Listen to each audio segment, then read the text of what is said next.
There, that's the tail, and these are the horns. I have a question. Why is it in these pictures, the pictures of aliens, UFO, the Yeti, Hellboy, why is it they're always out of focus? Why don't you tell us about the Bureau of Paranormal Research and Defense? I want to tell you, I want to tell the American public one thing. Now, this Bureau for the... Paranormal Research and Defense. There is no such thing.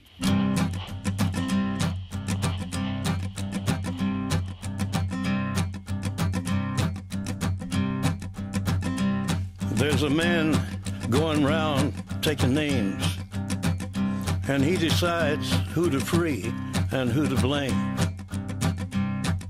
Everybody won't be treated all the same. There'll be a golden ladder reaching down when the man comes around. Salut à tous et bienvenue dans cette troisième et dernière partie de cette émission spéciale dédiée à Hellboy The Fury. Troisième partie que j'ai été obligé et contraint de refaire, contraint par mon ordinateur, puisque mon disque dur s'est auto-formaté. Voilà, je ne savais pas que ça pouvait se faire, je ne savais pas que c'était possible qu'un disque dur décide d'une seconde à l'autre de se vider, voilà, de faire une purge, et bah c'est ce qui s'est passé, donc j'ai tout perdu, tout, ce qui touche à ma vie de tous les jours, ce qui touche au blog, et ce qui touche au compte YouTube, donc c'est pas grave, il y a pire, on va dire, donc on va tout refaire, on repart de zéro sur tous les pans, je repars de zéro sur tous les pans de ma vie, mais c'est pas grave, on va essayer de se dépatouiller comme on peut, et de faire une troisième partie qui soit pas trop catastrophique. Donc je vous laissais sur le moment où Hellboy tuait le dragon. Alors qu'est-ce qui se passe, tuer le dragon? Le Ogdru Jahad. Alors qu'est-ce qui se passe à ce moment-là? On pourrait s'attendre à et il tua le dragon et voga avec sa bien-aimée et lui fit plein de petits enfants et tout. Non du tout, ça c'est pas dans Hellboy, ça c'est peut-être dans Pocahontas, et encore il n'y a pas de dragon dans Pocahontas. Donc Hellboy vint le Ogdru Jahad. À ce moment-là, Alice apparaît. Hellboy se retourne, il fait tiens, je suis super content de te voir, j'ai plein de trucs à te raconter. Et à ce moment-là, une forme apparaît. La menace est bien réelle. Behind you, derrière toi. Et qu'est-ce qui se passe derrière Hellboy? Nimue apparaît. Alors là, juste une petite parenthèse au niveau donc du dessin, bien sûr, mais surtout au niveau de la couleur. Regardez le travail effectué par Dave Stewart sur l'aspect fantomatique de Nimue qui apparaît alors à Hellboy, toute fumante. Vraiment, on sent la fin du personnage à ce moment-là. Lui est alors dit par Nimue: Right now, 500 drowned witches are clutching at my heels. They have me. Maintenant 500 sorcières, parce que c'était dans The Storm qu'elle annonçait que, enfin au moment où la tempête allait s'abattre sur l'Angleterre, que la fin du monde, Ragnarok, allait débouler, toutes les congénères de Nimue, parce que Nimue est une ancienne sorcière, se jettent dans un lac et se laissent couler à pic au fond de ce lac, se suicident tout simplement, et se jettent dans ce lac, donc toutes les congénères de Nimue. Et donc Nimue, à ce moment-là, annonce à Hellboy que les 500 sorcières qui se sont noyées sont maintenant à sa porte, tout simplement, parce que Nimue est morte. Hellboy donc lui répond Nimue, une main s'approche de lui, regardez vraiment le travail sur la couleur, c'est juste épatant. Et là, lui balance They are dragging me down. Ouh, l'anglais de fou que j'ai. Elles sont en train de me traîner vers le bas, vers le fond. Elles m'attirent vers elles, vers ma mort, vers ma disparition soudaine. But if I'm bound for hell. Et là, qu'est-ce qui se passe? Elle plante donc son bras en plein torse de Hellboy. Le corbeau, c'est tout simplement Hellboy qui lâche son épée. Oups, là, voilà, et donc qui redevient corbeau. Elle plante son bras en plein dans son torse. Et elle en sort quoi? Attention, image terrible, on a attendu ça pendant plus de 15 ans. Son cœur, tout simplement. I will not go alone. Si je dois disparaître, je ne disparaîtrai pas tout seul, car telle est ma vengeance. Voici ce dont je suis capable, même après ma mort. Donc Hellboy qui, comme à l'accoutumée, lui balance un son of feu, donc soleil de la plage, n'est-ce pas? Donc elle arrache son cœur, Hellboy tombe vers l'arrière, tombe en arrière tout simplement. Alice accourt vers lui, crie non, comme tout bon film américain qui se respecte. Donc là, dans la deuxième partie, il me semble que je vous parlais de la nécessité que Mignola et Fegredo, surtout Mignola parce que c'est lui qui a écrit l'histoire, avait de coller dans les pattes de Hellboy une femme, une personne qui à ce moment-là symboliserait la perte, accentuerait en tout cas la perte du personnage. Bah, voilà, cette idée-là. Voilà pourquoi la relation entre Nimue, n'importe quoi, entre Hellboy et Alice a été créée juste pour cette case, pour vraiment accentuer le côté dramatique de la scène. Moi, je suis du genre à penser que c'était pas nécessaire, hein. Au bout de 15 ans, on a quand même de l'attache pour ce personnage, au bout de 15 ans, mais non, à la fin, il fallait, en plus c'est vraiment à la fin, quoi, c'est vraiment 2 story arcs avant The Storm qu'elle apparaît et qu'une idylle commence à apparaître. Je trouve ça un peu facile. Mais pourquoi pas. Hellboy tombe en arrière, se transforme en poussière, tout simplement, disparaît. Et de l'autre côté, alors là, regardez ça, regardez, non mais vraiment, ça là, attendez, hop, ça c'est un tableau, ça, tout simplement. Ça c'est un tableau. On voit donc Nimue au sommet des 500 sorcières qui cherchent toutes à ce moment-là à l'attraper, à l'attirer vers le bas, à avoir vengeance. Le cœur de Hellboy est alors lâché dans les abîmes. Nimue, à ce moment-là, tombe elle-même dans les enfers. Et ne reste de Hellboy que sa ceinture. Et la page d'après, eh bien voilà, la désolation. Tout ça, pour ça, semble vouloir dire cette case avec toutes les pièces d'échecs couchées sur la table. Donc à ce moment-là apparaît la mort. La mort qui, je tiens à souligner, c'est d'ailleurs ce que j'ai fait, ça me semblait bizarre que la mort soit sapée différemment en fonction, non. Alors, au départ, je ne savais pas que c'était l'endroit, mais on le voyait et c'est souvent qu'il était habillé différemment. Le personnage restait le même et je me suis demandé pourquoi. Et j'ai fait quelques recherches, Wikipédia et tout ça, sur les vêtements, et en fait, il s'habille en fonction de l'endroit où il apparaît, et il s'habille toujours avec un habit représentant l'ordre religieux établi dans ce pays. Donc il apparaît en Russie, il sera habillé comme un prêtre, je crois que c'était un prêtre orthodoxe, et donc là il apparaît en Angleterre, donc il est sapé différemment. Mais les habits qu'il enfile à chaque fois qu'il apparaît, je crois qu'on ne voit plus, voilà, sont censés représenter donc la religion qui prime dans ce pays, la première religion du pays, la grande religion de ce pays-là. Donc j'ai trouvé vraiment, voilà, tout simplement que Mignola et Fegredo ont vraiment le sens du détail. Donc Alice, à ce moment-là, est abattue, normal, hein, son bien-aimé vient de disparaître. Elle réapparaît dans le pub du début, complètement abandonné, puisqu'on apprend que la propriétaire du pub était morte et c'est son fantôme qui lui est apparu. Pareil, désolation. Donc là, on a droit à une petite page où on nous montre Morrigan avec le gros porc, on va l'appeler comme ça. Donc on voit là la fin de ce personnage. Je suis pas trop convaincu par la fin que Mignola a voulu donner à ce personnage. Moi, je pense qu'il aurait véritablement mérité de pourrir sur place au bout de sa corde. C'est tout ce qu'il méritait. Vraiment, sincèrement, je n'aime pas. C'est un méchant, je ne l'aime pas. J'ai de la haine contre lui. Mais bon, voilà, il y a une petite fin qui lui est donnée à ce moment-là où on voit partir avec Morrigan. Une petite fin heureuse pour un personnage. Retour sur l'Angleterre, ou en tout cas ce qu'il en reste. Londres s'éveille. Londres pleure ses morts, tout simplement. Il n'y a pas d'autre mot à dire. Et là, regardez la fin comme c'est beau. Regardez. Là, je parle pas, je vous laisse juste regarder. Voilà. La fin. The End. Alors, que dire et que penser? Que dire et que penser de la fin de The Fury, de The Storm et The Fury et de la série Hellboy telle qu'on l'a connue jusqu'à aujourd'hui. Donc, premièrement, parlons du résultat final par rapport à l'attente et le buzz créé et entretenu par Dark Horse et Mignola. Moi, je n'ai pas du tout été déçu. Il y a quelques personnes, quelques fans, j'ai cru le remarquer sur internet, qui, dès le début de The Darkness Calls, on va pas dire on tournait le dos à Hellboy, mais on commence à grasser des dents lorsque Mignola nous a balancé en un seul volume, enfin 2 volumes avec The Wild Hunt, toute l'histoire du roi Arthur, de la couronne, de Excalibur. Pendant 10 ans, on avait affaire à Hellboy, son père qui a Pandemonium, l'épée qui l'y attend, la couronne qui l'y attend, la couronne qu'il doit récupérer avec Astaroth.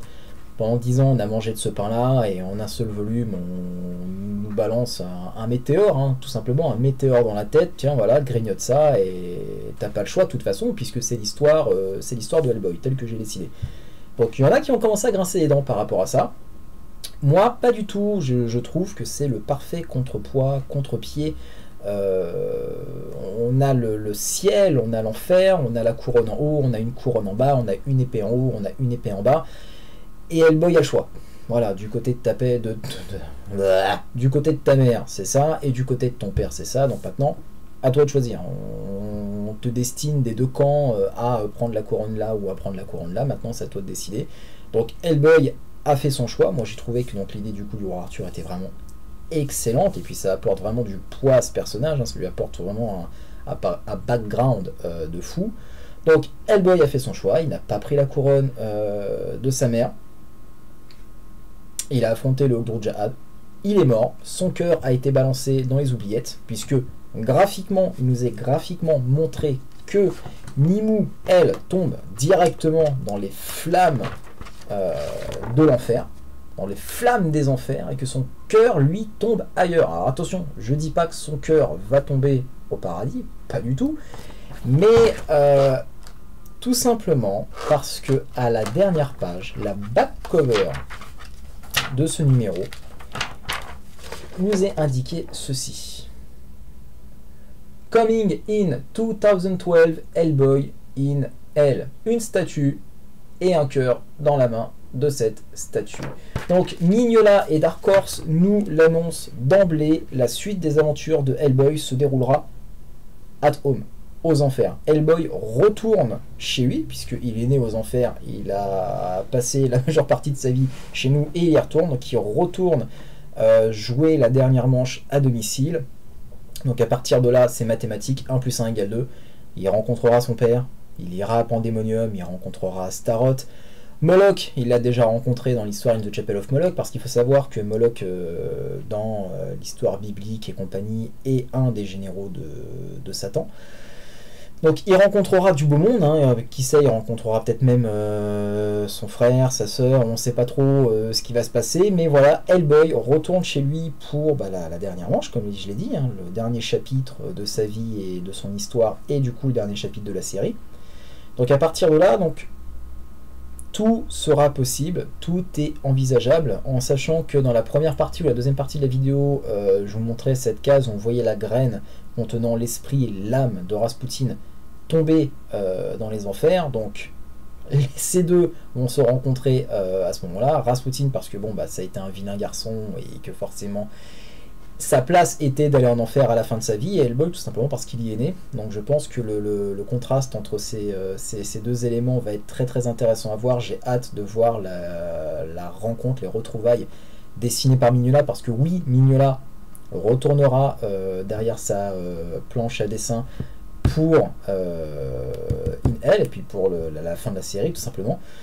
Et ça va être très intéressant, dessiné par Mignola, cette rencontre va être juste, mais j'en ai avoir des frissons, j'en ai déjà même là des frissons rien que d'y penser. Donc il y a ça à prendre en compte, il y a Pandemonium, donc là on sait qu'il a rejeté sa couronne maternelle, donc là il va forcément aller, comme je l'ai dit, à Pandemonium, rencontrer son père, qui sait, réclamer sa couronne, réclamer son épée, réclamer son trône, prendre son armée, casser le mur des enfers et faire la nique à la terre et monter jusqu'au paradis. On verra jusqu'où va nous mener Hellboy, mais pour répondre à la question que tout le monde là, je suis sûr, est en train de se poser, Hellboy va-t-il se terminer très prochainement? Combien de temps reste-t-il à la série Hellboy?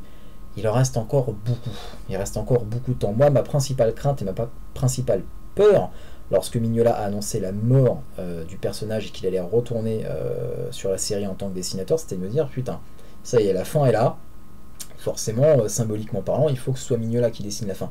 Pas du tout. Il y a encore beaucoup de chemin, puisque après la sortie de ce numéro-là, The Fury 3, Mignola a donné beaucoup d'interviews aux USA, ou en tout cas, beaucoup de gens sont allés voir Mignola pour lui poser différentes questions, parce que bon, c'est quand même une fin assez surprenante et assez forte, hein. Ce numéro est très très fort. Et Mignola a donc répondu à ces questions. Donc une petite synthèse de tête. Il y a encore beaucoup de temps, Mignola n'a pas prévu la fin de la série pour tout de suite. Maintenant, ce qui va se passer pour Hellboy. Alors, déjà, Hellboy in Hell sera une mini-série en 5 numéros. Donc ce sera la mini-série la plus longue jamais sortie à ce jour du côté de Hellboy. Et à en croire les quelques informations lâchées par Mike Mignola à ce jour, Hellboy in Hell va être un défouloir pour lui. Il va vraiment pouvoir s'exprimer, mais à 100% en tant qu'artiste. Toutes les images bizarres, toutes les idées, toutes les petites bizarreries qu'il a dans le côté artiste de son cerveau, il va vraiment pouvoir laisser libre cours à son imagination, mais vraiment se lâcher. Et moi j'en ai eu des frissons quand j'ai lu ça, parce que Mignola se lâcher, ça va être génial, quoi. Il n'y a pas d'autre terme, ça va être génial. Hellboy en enfer, imaginez la vision de Mignola, la vision que Mignola a des enfers. Ça va être quelque chose, mais je pense qu'il va vraiment nous surprendre. On va partir avec des petits a priori, espèce de petites...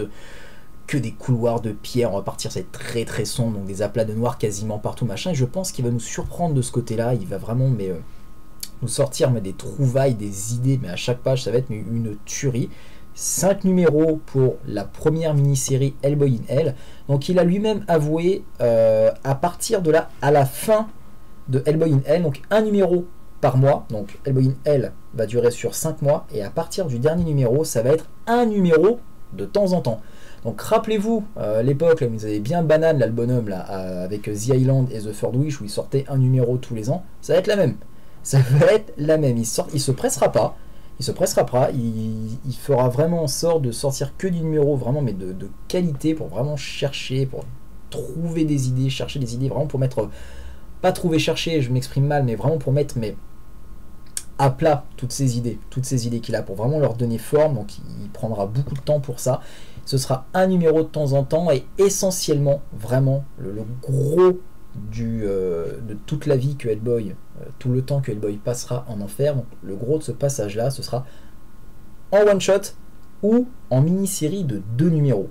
Il a dit pas plus, ou alors vraiment, mais rarement, mais il a dit pas plus. Hellboy in Hell, 5 numéros, ce sera vraiment le plus gros arc de Hellboy aux enfers, mais après ce sera des one shot ou des mini-séries de 2 numéros, parce qu'à partir de là, donc Hellboy sera essentiellement des rencontres, ce sera des combats, des rencontres de démons, de monstres, il apprendra leurs histoires, tout ça, ce sera vraiment ça va être génial, ça va tout simplement être génial. Là il n'y a que des mots, donc on a vraiment du mal à donner, à mettre des images sur ces mots, à voir à quoi ça ressemble, ça sert à rien, hein. Je pense on aura beau se creuser la tête, un peu comme avec la série Lost, hein, on aura beau se creuser la tête pendant 107 ans à imaginer une conclusion, à imaginer le prochain épisode, et arriver là, c'est tout l'inverse en fait, ou alors c'est un truc auquel on n'aurait jamais pensé. Donc là ça va être la même, ça va juste être génial. Il parle de rencontres, il parle de créatures bizarres, il parle même de créatures ou d'affaires non résolues lorsqu'il était sur Terre, puisqu'il a officiellement annoncé Hellboy ne reviendra pas sur Terre, Hellboy est mort.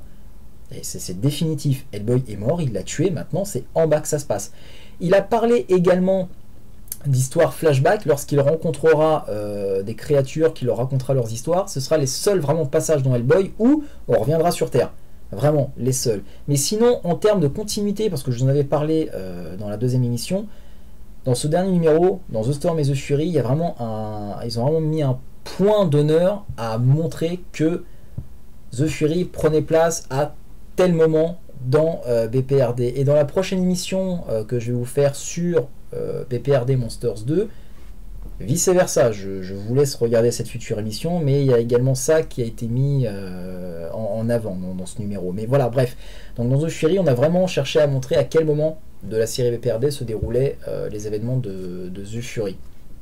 Et Mignola a précisé que Hellboy in Hell se déroulera en même temps que BPRD. Ce sera sur la même continuité, et que donc à partir de là, ça pourra donner lieu à des trucs intéressants, voire surprenants pour les fans.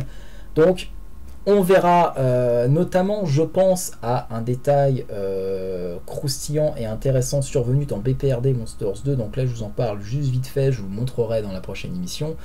Abe Sapien va mal. Ça, on le sait tous. Abe Sapien va très mal. Et dans BPRD Monsters 2, à la fin, on nous apprend que Abe Sapien, ou en tout cas son esprit, nous a quittés. Son corps est là, son corps est maintenu artificiellement en vie, mais Abe Sapien n'est plus. Son cerveau ne donne plus signe de vie. L'encéphalogramme est... je ne sais pas si on peut parler de l'encéphalogramme, mais il est plat. Voilà, c'est une ligne continue, il nous a quittés. Maintenant, c'est même pas un légume, c'est que c'est un corps sans vie, maintenu artificiellement en vie. Et ça arrive pile au moment où Hellboy meurt. Vous voyez où je veux en venir? 1 plus 1 égale 2, c'est Mignola nous l'a prouvé depuis le début, mais on le voyait peut-être pas tous. Mais là, il nous l'a prouvé, c'est que dès le début, c'est 1 plus 1 plus 1 plus 1 plus 1 plus 1. On avait des détails qui, mis bout à bout, nous amènent à ça.